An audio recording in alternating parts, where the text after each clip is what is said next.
the first thing that you do to prepare for a creature role? It's not like a regular acting role, right? So what do you do to prepare? And yet it does start as a regular acting role, but with other things added in. Yeah. So as an actor, you want to start with the script, the story, how do I fit into it, what's my character business, as any actor would do with any movie, right? So I want to find out the heart and soul of the character, what are his needs, wants, loves, fears, how does he fit in with the other characters in the story, blah, blah, blah, all that. That's the starting place. But then there's also, there's some script direction in there on what the creature looks like, acts like, what his intentions are. Then I'm like, okay, that's something. Then I want to talk to the director and have a little powwow, like, well, what do you see this character being, idiosyncrasies and quirks and character flaws or character strengths, whatever. I'll get that information, gotcha. I'll have, and then I'll look at concept art. And this is where the creature then part of it comes in, like, okay, that's what he's gonna look like, okay. And having done enough of them, I'm like, that's gonna be a problem, that's gonna be a problem, that's gonna be a problem, right? So it's like, okay, I see the challenges. So then I'll take myself to a dance studio with a mirrored wall and a big wood floor, with room to spread out and practice and develop the home stance of this character. What does the script call for? Do I have to lunge, jump, run, crawl up a wall, what? And I kind of figure all that out in my t-shirt and shorts. Now, then what happens is that concept art gets turned into prosthetic pieces that then start getting made, and I go in for fittings. Now he's being put together on me, and okay, this adds more to the story, right? So if I practice something up here, and then the suit lets me do this, then we have to change things up a little bit and find his new, his language, his physical body language. And there is dialogue that happens visually, right? There's so much of it that I want to make sure that he can communicate, you know, whatever visually. So then those practice sessions are key with the makeup pieces going on me, and then can I tell you a little fun? Hellboy 1, when I was in the first Hellboy movie. I was in for my early Abe Sapien fittings in this process, right? And they had the head and the hands, the webbed finger gloves done. That's all I was putting on that day. So I was shirtless in a pair of shorts, looking kind of hot.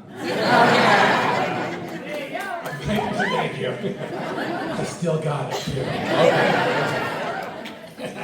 And so all I had on was the head and hands, and I had a big full-length mirror in the back of the creature shop, Spectral Motion, out in LA.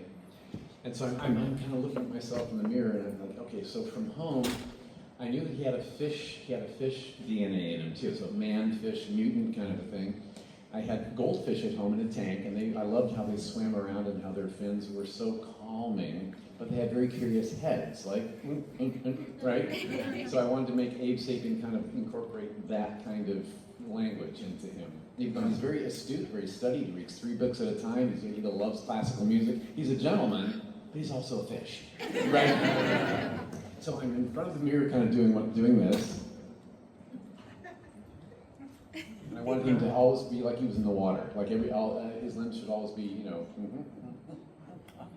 right? So I was doing that, and then I hear a voice way over there say, "That! I like that! Keep that!" It was Guillermo del Toro, the director of the film.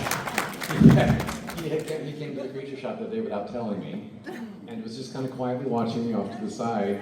And that's the last we ever discussed Abe Sapien's physicality. Just that. That! I like it! Keep it! So when you have a director like Guillermo del Toro, though, and you develop a shorthand with him, as we've done so many movies together now, that that's all we need. He knows he can say very little to me and I'll get it, and vice versa. So. Thank you. And in speaking about Guillermo del Toro, that leads me to my next question. Since you have done so many projects with him, what keeps you coming back besides how amazing he is? I love pain and torture, apparently. No, when you're working with a genius like him, and he is truly a brilliant artist, genius, unlike anyone I've ever worked with before. He's my favorite director, and every other director knows that. Going in there like, I'll be number 2 if I can. So, but he's also like a goofy guy you'd hang out with in college. Yeah, he's the best sense of humor, funny fun. But what you didn't ask that. What did you ask?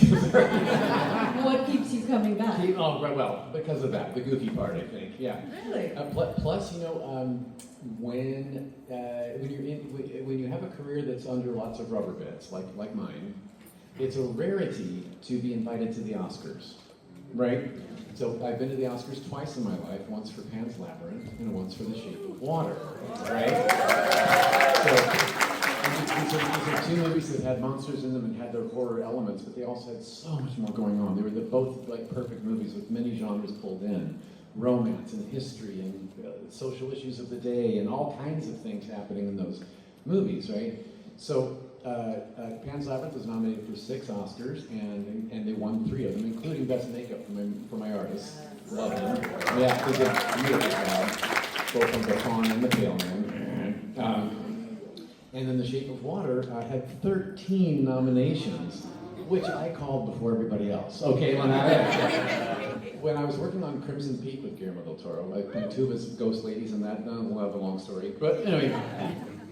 It was fabulous. But one of my days that I wasn't working, he said, Dougie, come in. He sent me a message that he wanted me to come in for lunch, and he was telling me about this next movie he wanted to do after Crimson Peak, which was The Shape of Water. And he told me the whole story, and I was listening to this going, oh my gosh. And he said, Dougie, you're going to be the romantic leading man of this movie. And just to clarify, you sent him a fish, right? All on the same page. And I told him, well, if anybody can pull this off, it's going to be you, right? And I said, I think this is going to be your next trip to the Oscars. Did I call it? Yes! So, of those 13 nominations, they had 4 wins, including Best Director for him, and Best Picture. So, Best Picture is called, and all of us get to go up on stage, and I'm standing. Think of this surreal moment, if you will. Okay, you're on the stage. The world is watching, billions of people around the world, and accepting Best Picture with everybody, and a sea of famous faces looking at you, going. and it's for a movie with a monster on the cover, right? And I played that monster. That doesn't happen, right?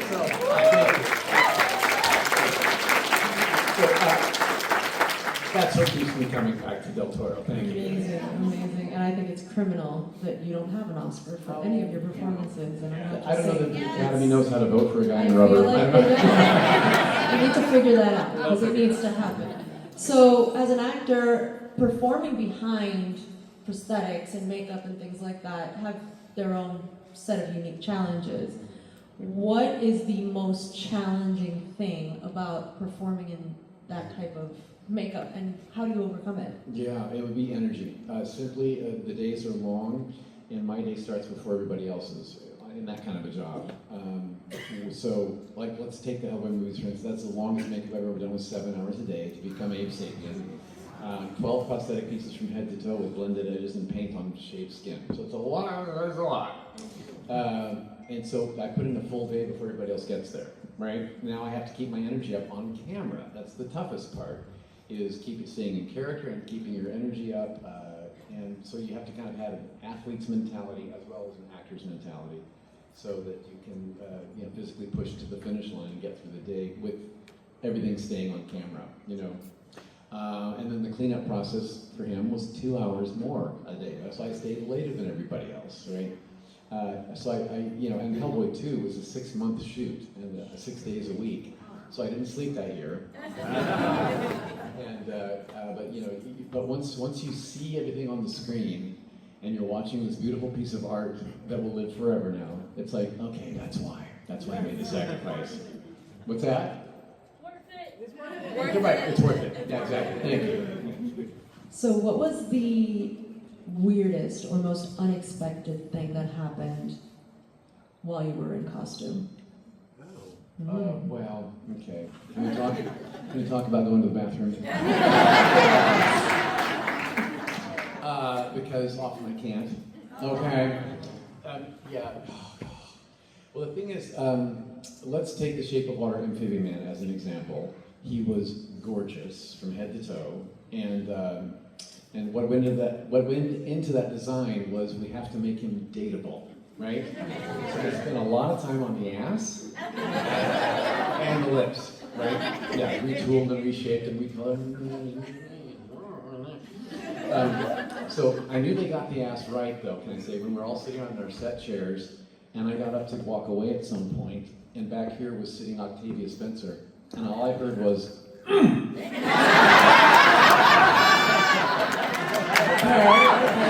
So I think they got the ass right. Anywho, so, but what came, the cost of that came with, there was no trap door in the back. So I'm in for these, 12-hour filming days with 3 hours of prep time ahead of time, and so you have to make sure everything's taken care of ahead of time. And so I don't want to explain medical procedures to you, but okay. So anyway, and there was a front flap that I could pee from, but I was wearing glued on, gloved hands with webbed fingers and claws. So difficult to deal with the business, right? So I kind of had, at lunchtime, they had time to unglue one of them, so I could get myself to the bathroom and maybe eat lunch, right? So with one, oh God. So if I could be at lunchtime and then wrap, so I had to temper my intake of water. So I was dehydrated for 3 months on that job. I've been dehydrated on a lot of jobs. That's why I look like I do. But I drank a little too much water one day. But I was in that pool in the laboratory. I peed the pool.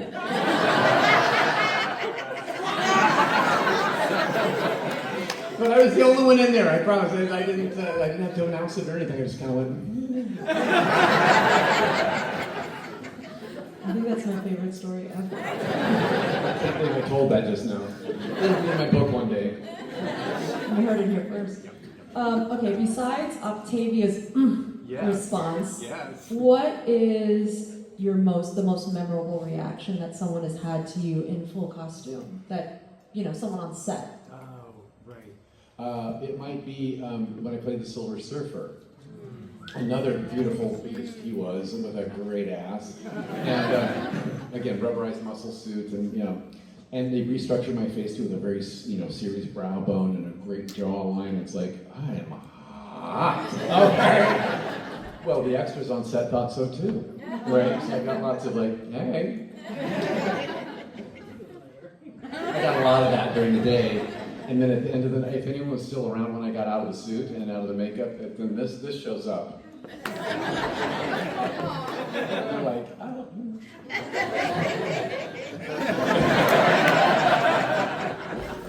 Unfortunate for me. Okay, so what would you say is the most crucial part to making a non-human character feel believable and relatable? Right.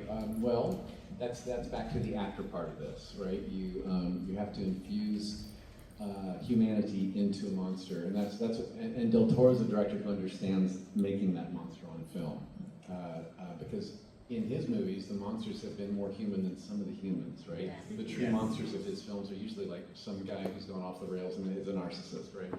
So when you are a monster that has empathy and that an audience can relate to in some way, because here's the thing, I think that we all have a bit of a monster in us. We've all felt out of sorts at some point in our life. We've all felt like the weird one in the room, have we not? Yeah. That's why we're at Spooky Empire.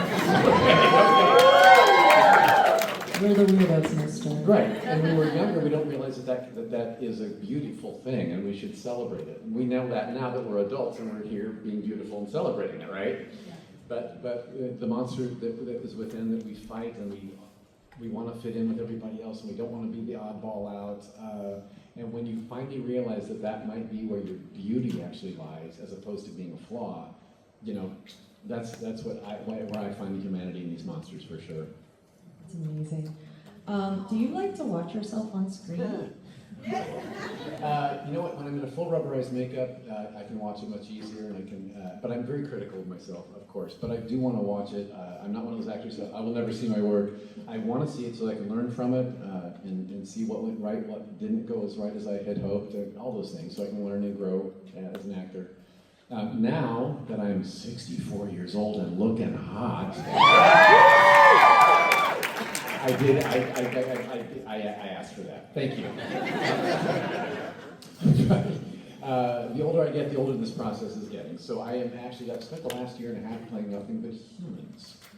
And a lot of varied, a wide array of humans. Everything from demon-possessed fellows, or demons who are posing as humans, or aliens who are posing as humans, or serial killers, or a nice guy in a sweater who's being a nice guy.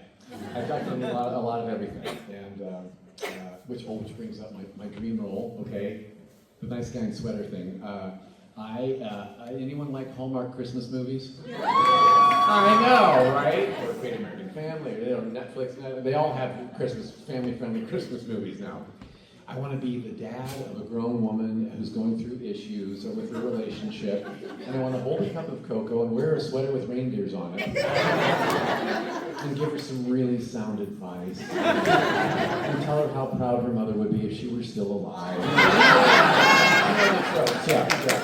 Right? Yes. I think that's amazing, and we need to make that happen. Yeah, start writing to the Hallmark Channel. There you go. Make it happen. So, in your entire body of work, both as a human and as non-human characters, is there a scene that stands out to you as being particularly memorable? And if so, why? So many memorable moments on film. When I played Billy Butcherson in Hocus Pocus, the script called for me when I finally cut my mouth open. I had Omri Katz playing Max Dennison. I had him like here, and he was trying to fight me off with a knife. I grabbed the knife from him, and I cut my mouth open and go, and dust and moths come out of my mouth, which was quite a setup. It was actually real-life moths and dirt in my mouth that were in cups and dental dams and all kinds of. They had a lot of contraption there to keep the moths dry and to keep me from having to swallow them. And Bette Midler was floating beyond the cemetery gates, yelling at me, "Get him! Get my book out of there!"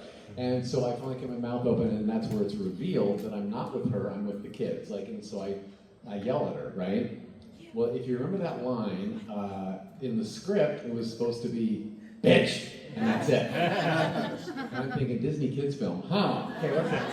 So I wanted to rethink this, and so I presented to our director, Kenny Ortega, could I go on more of a tirade and make it a little softer? So I pitched, "Wench, Trollope, you buck-toothed, mop-riding firefly from hell!"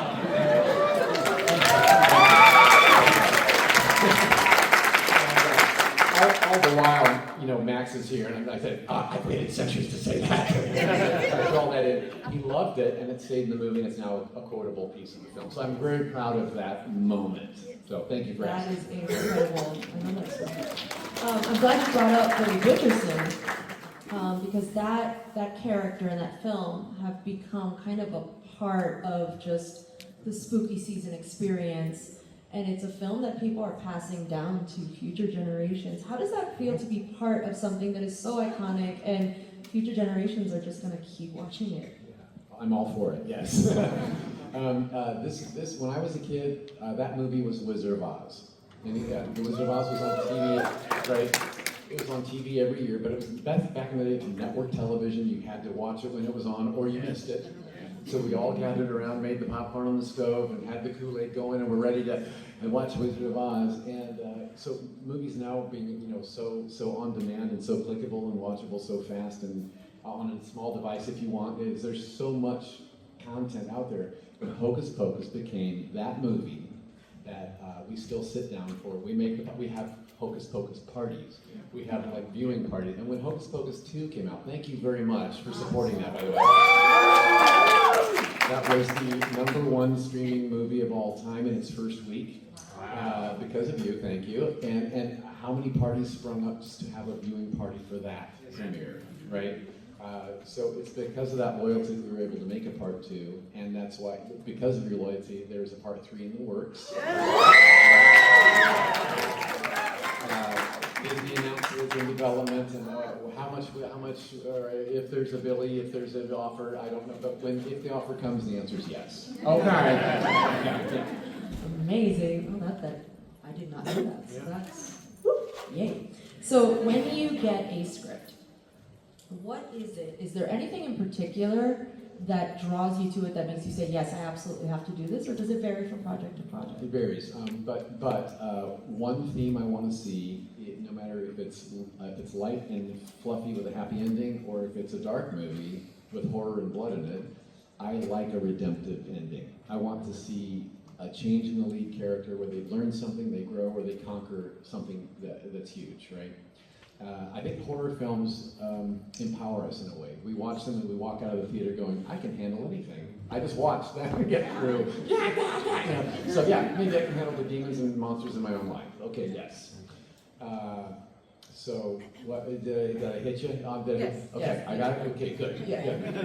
I know you mentioned that Guillermo del Toro is your absolute favorite director to work with. Is there a director that you have not worked with that you're dying to? Yeah. Anyone see the movie in the 80s called Splash? Yeah.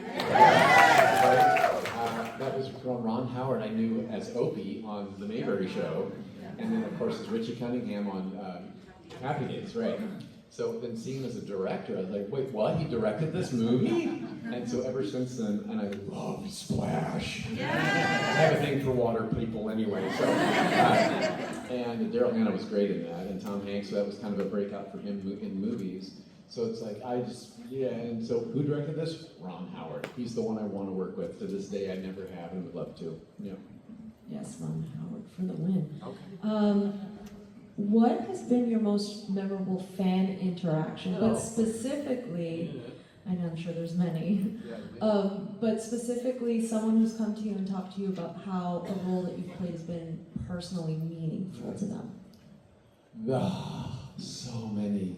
And thank you for that. When I come to conventions like this, I love them so much because of the interaction I get one-on-one with people. Because when you're filming something and it gets sent off to the world, you don't always hear and see the reaction and how it affects people's lives. At a thing like this, I can hear what something I was in played with you in your life at a certain time. I've heard so many lovely stories of, I had a couple standing in front of me with a baby saying, yeah, Shape of Water was our first date. I love being a part of that story, right? Or I'll have like from Star Trek Discovery. Any Trekkies in here? Thank you. A lot of Star Trek people. Star Trek is a franchise that's been around for 58 years, so that's another one that's been passed down from the generations, right? So a lot of parents watching and introducing Star Trek to their kids. And so I hear a lot of Discovery watching stories with my dad or mom who passed away, and every time I watch your show, it reminds me that they're still here with me. And so are these lovely things to hear? Yes, and or I've dealt with anxiety, and something you were in helped me get through this. I was in the hospital recovering, and something you were in was helping me get through my recovery. That's my favorite part, by far. That's beautiful. All right, we're going to toss it to you guys in a couple minutes. So if you have a question for Doug, please start lining up at this microphone right here in the center of the room. And I've got one question for him, and then we're going to toss it to you all. So we talked about favorite director. You talked about your dream role as, dad in a Hallmark feature. Is there an actor that you have yet to work with that you're dying to work with? That's a great question. If I could do a father-son scene with Anthony Hopkins. Doesn't matter the project. It doesn't matter the project. I would die happy. Period. Good answer. I mean, that's perfect. All right, we're going to throw it to you guys. First question. First off, hi, Billy. Hello, Colin. If anybody remembers, Danny says that to him in the movie. Yeah. So my question is a two-parter. First would be, what was your hardest role to research and prepare for and then do? And then what was your favorite role to research and prepare for and do? Hardest was the fawn in Pan's Labyrinth. Because 5-hour makeup application, very physical and up on stilts, 7 feet tall, lots to work on physically with him. And reams of Spanish dialogue. I don't speak Spanish. I had 2 years of it in high school, but it was all gone by the time, maybe I'm old, right? So a lot of it was gone. So translating English to Spanish script and getting, as I learned word for word what I was saying. I did not, Del Toro will say mistakenly that I learned it phonetically, like I heard sounds and I repeated sounds. No, I knew exactly what I was saying. And I knew Ivana Baccaro's dialogue too, so I would learn our scenes front and backwards so that I knew what I was doing in Spanish. Hardest thing, so brain and body are all working overtime to make those scenes happen, so that's the hardest thing ever. But really satisfying, again, when it was over and I'm watching it and I'm sitting at the Oscars and it's winning awards, it's like, worth it, right? Yeah. And as far as like favorite, I get the favorite question all the time. It's so hard to answer. Because so much has to go into all of them. A piece of me is in every character I've ever played. But I'm going to give you 2 answers on this, okay? One from television, one from film, okay? The film one is The Shape of Water, Amphibian Man, probably, because, again, hearing Del Toro say, "You're the romantic leading man of this movie," and so he said he did not want a Doug Jones performance. He wanted reality. And so I had to really channel something more believable and actor schmectery, and any time that I forgot that I was an animal, Del Toro's direction to me, again, shorthand, he would say, "Cut! Dougie! Ha!" And on television, I'm going to say, aside from Saru and Star Trek Discovery, whom I love, and I've spent more time with him than any other character I've ever played before, so I love him and all that, but if you throw some comedy at me, getting to be the Baron and what we do in the shadow, I adore him. And the writers are so good and so funny. When you're reading a script and you laugh out loud while reading it, that's rare. But it happens every episode I read on that show. So more Baron coming this season too, by the way, you guys. Thank you so much. Thank you. I just want to say, I remembered that when I saw Shape of Water, I saw it with my mom, and as the movie went on, I was like, I felt a little uncomfortable watching it. I was like, what am I watching? But I'm happy that you were in that movie, and he finally got an Academy Award for that movie. Bless you. Thank you. Thank you. All right, Hello, next. how are you? Thank you for being here. You're amazing. 2 things also. So it takes so long to do all of the makeups that you are in. And do you have anything that you do, that you listen to keep yourself from going insane while you're having to sit there for 6 or 7 hours? Great question. No, I really don't have to. And I get this question a lot because most people get antsy if they have to sit still for too long. They want to be doing something. I love doing nothing. Oh. Right? So I'm completely built for this. I'm more of an introvert in real life, even though I present very big. But I'm more of an introvert, and so when there's quiet time where it's all their jobs to make me up and I don't have to do jack nothing but sit there, great. I love it. Yeah, I couldn't do that. That would drive me insane. There you go. That's why you asked. Yeah. And the second part of the question, for Shape of Water and for Ape Sapiens, since you had to be in a tank, how much time did you actually spend in the tanks? And what did you do to prepare for being, I know obviously they have air hoses and such, but for being in the water like that, did you do anything special to prepare yourself for that? Hellboy and Shape of Water were completely different animals as far as how we filmed it. Hellboy, I was in the water one time out of both movies. Oh, okay. All right, and that was in the manhole cover when I came up out of it and back onto the surface of that under. After Samael had been chasing me around and swiped me, and I was injured. Right. I had to get underwater and then come back up out of it to get out of the manhole cover that I dove into. Otherwise, everything was done in dry sets with the water effect added in post-production. Oh, okay. That's interesting. Including harnesses, wires, and me doing this. Wow. With the water. Shape of Water was a combo platter. Like I said, there was a pool in the laboratory that I peed in, and so that was real water that I dove into and came up out of for weeks. But there was like a glass tank sort of thing that I came up in when I first met Eliza face to face in that movie through the glass, right? It looked like I was in water, wasn't. I was in a dry tank with a smoke effect in there and some rippling lighting effect, right? And I just moved like I was. Just a little cheat. When we flooded the bathroom to have, right? That was the bathroom set was rebuilt in a tank that was 8 feet tall, and they filled it with actual water. So that's the one where in 8 feet of water that they took all the precautions, and I was a little nervous. I've never been in a full rubberized head to toe underwater in my life. Because it's heavy. I thought I was gonna die, yeah. But we went through, Sally Hawkins and I both had to go through scuba training ahead of time. So we took some time during our dance rehearsals to go off and learn how to, we just had to learn how to breathe on a respirator. So they were standing by, hiding in the set off to the sides in case anything went wrong. But 8 feet, I'm 6'3", all I had to do was go boop, and I was at the top. So we never had to use them, thank heaven. But otherwise, but the final scene of The Shape of Water, we're embracing underwater, kicking our legs gently as this poetry is being read. Beautiful scene, beautiful moment. Dry studio with smoke in it, rippling lighting effect, and then some CG in post-production to make her hair do this, make her coat do that, right? And we were both in harnesses on wires that were going slightly up and down, with guys going. So, but you bought it, didn't you? Oh, yeah, that's amazing. Thank you so much. Thank you for everything you do. Thank you for your question. Next. Thank you for being here. I really enjoyed Pan's Labyrinth, and I actually got my daughter's middle name, Ophelia, from the movie. Yes. Do you spell it the same way with an F?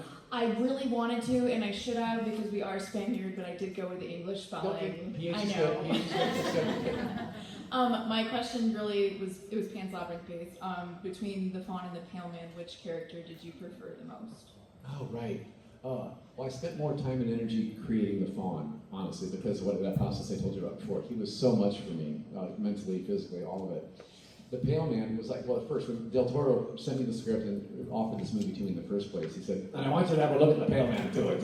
You'll see it when it's in there. So I'm reading the script going, okay, eyeballs in his hand, that's weird. Okay, and he eats children, I don't care, yeah. So, and it was one scene, and then it'd go back to being the Faun again. So my focus was all on the Faun, and we're filming, and then we spent a week doing the Pale Man scene. And when that week came, it's like, right, here we are. I got to change gears. Okay. So I was in the middle of it, and he was very difficult to wear. The Pale Man was glued onto me. It was a 6-hour application, and of course I didn't have eyes in my face. Del Toro puts eyes everywhere else but here. So if I had 2 big nostrils, I'd look through one eye that way and one eye through that nostril that way. So it was a beautiful set. Oh my gosh, beautiful set. I'm like, wow, he lives in this is kind of glorious, but kind of all hideous at the same time. A pile of kids' shoes that have been my victims in the past, and here I'm chasing this sweet little girl because she ate a grape. Right? Of all the punishments. Really? You die now. So, so he was a lot to develop, and Del Toro was very specific. When I lifted my hands up to my, after putting the eyeballs in after waking up, then this goes up to here, and he was very specific. He wanted the splay of the fingers to happen slowly, right? So I started to kind of do one of these. He said, no. I watched him like, yeah, that worked, okay. And then when the movie came out, I thought like he was, a side character, but the Pale Man is the one who ended up on magazine covers, memes, YouTube tributes, the talk show jokes. I mean, seriously, the Pale Man was everywhere. It still is to this day. So, they were both. I love them both for different reasons, like my usual answer. Yeah. Thank you. Thank you. Thank you so much. All right, next. Hi, Doug. It's Marnie. Oh, hi, Marnie. Nadja. Bad. So I did this question with Saniqua because you had suggested I do it. There was a scene, intense scene with Michael Burnham, and Saru on Yes. set. Yes. You know the one I'm talking I about? do. I figured it would make everybody laugh. It's a funny little story. It Okay. Star Trek Discovery, our lead actress, Sonequa Martin Green, who played Michael Burnham, the character who grew to be captain. She and I are doing a quiet scene. This is season 4, I believe. Her love interest in the story was a character named Book. He sent her a hologram message saying, "I don't tell anybody, but I'm leaving and I'm going off on a mission that's not been sanctioned by Starfleet, and I'm going to get revenge on blah blah blah." Something. Okay, so that's your basic. Marty, your ring just fell off. Oh my gosh! Yes, Sorry. this lady made this ring, and it's beautiful. So I'm in the scene. So Michael Burnham has asked Saru to come to her quarters to watch this hologram message, and so we can analyze what to do next with him. So we're standing there watching this thing, and then it goes bloop, it goes away, and then we have a quiet discussion with each other. And she's really short and really tall, and well, why would he do this? And I don't know. Has he done? Is this? Where do you think his next step will be? You know him better. Well, he could be going to.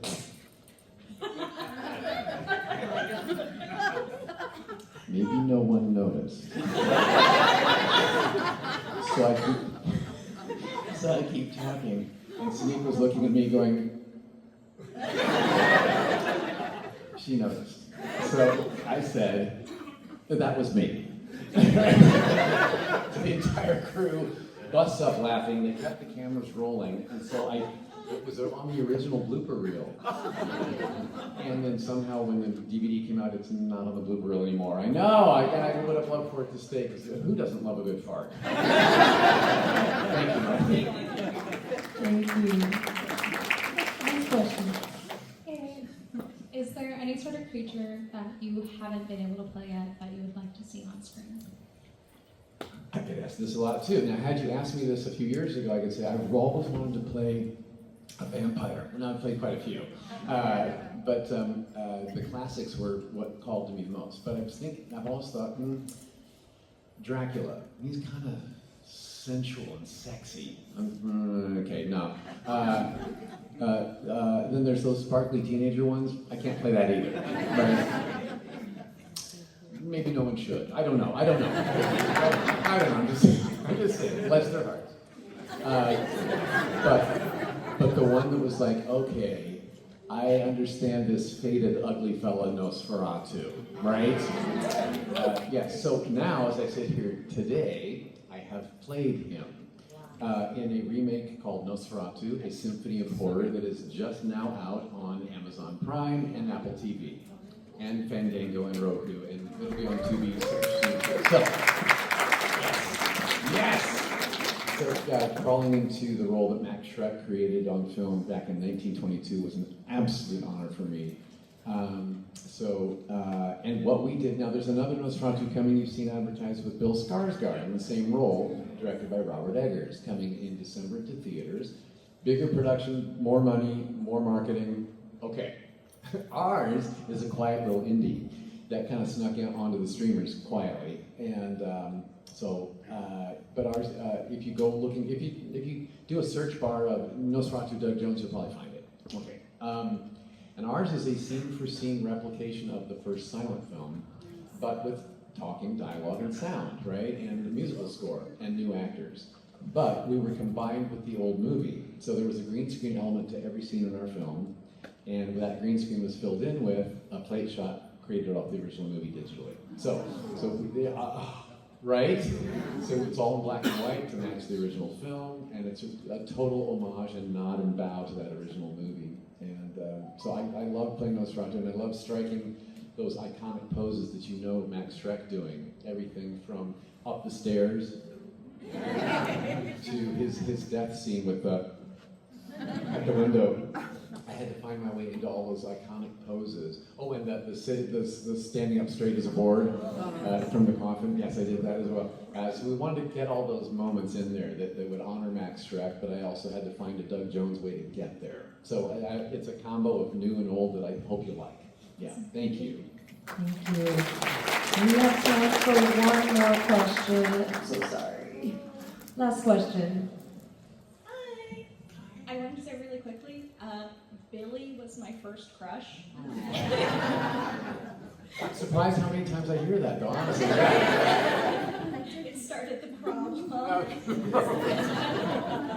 But you have a pretty, like, diverse Resume? spread, yeah, of like genres and things.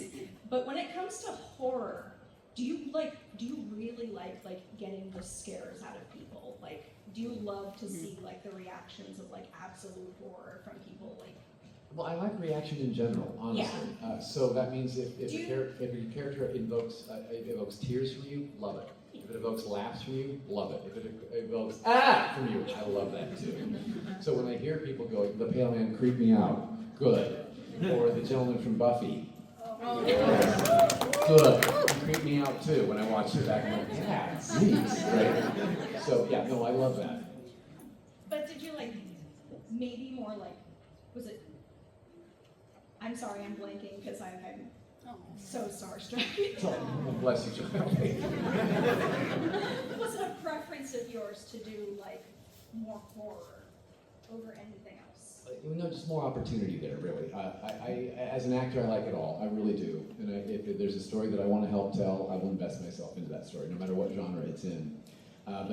Because I'm known for rubber bits, those are the offers I tend to get more of in horror films and darker things, or science fiction that leans that way into the fantastical, you know. So I've learned to love it more because I bought my house with it. That's a good reason as any.